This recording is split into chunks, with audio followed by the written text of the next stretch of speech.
I was on two ships that I took through overhaul, both of which were put into overhaul for, among other reasons, to remove all the asbestos insulation on the piping systems on those ships.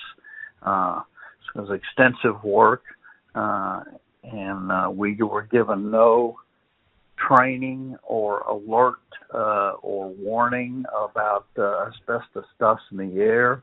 We breathed it constantly for the period of time overhaul. It was a bad situation for all of us, and we were never told how dangerous that was. And so I'm sure now there are people exhibiting symptoms by now. The second ship was the USS Haddo, an SSN. We went in August and finished in 1975.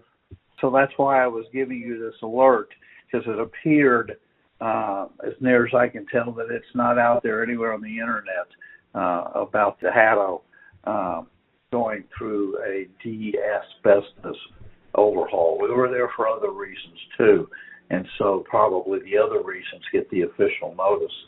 But one of those reasons was to spend 2 years getting rid of asbestos on piping.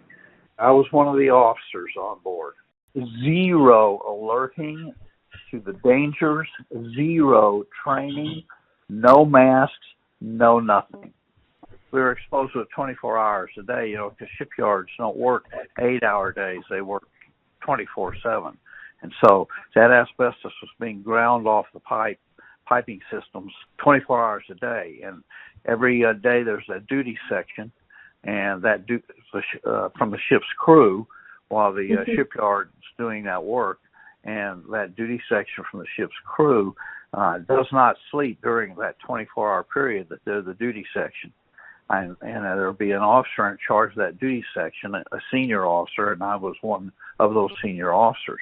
And we, every third day, a third of the crew was there, and we didn't sleep during those 24 hours.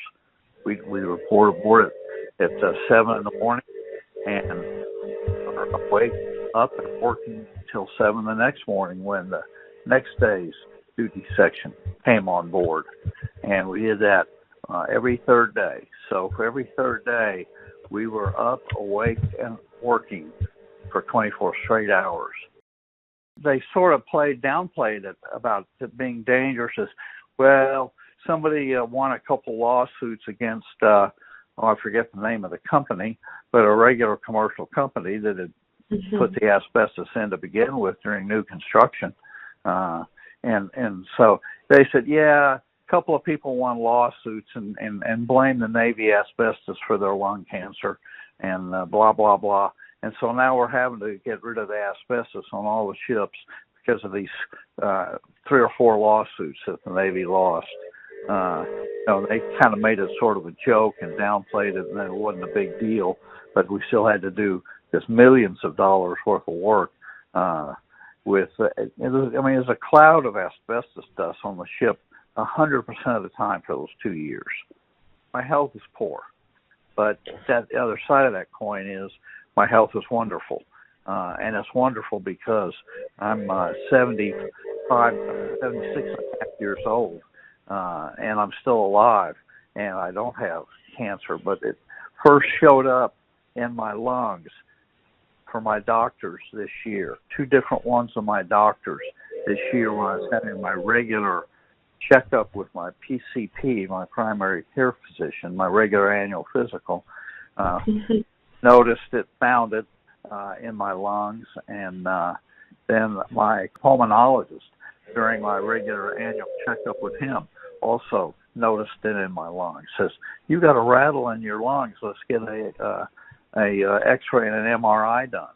And so they said I have very early stages of lung damage occurring, and it's probably from the asbestos.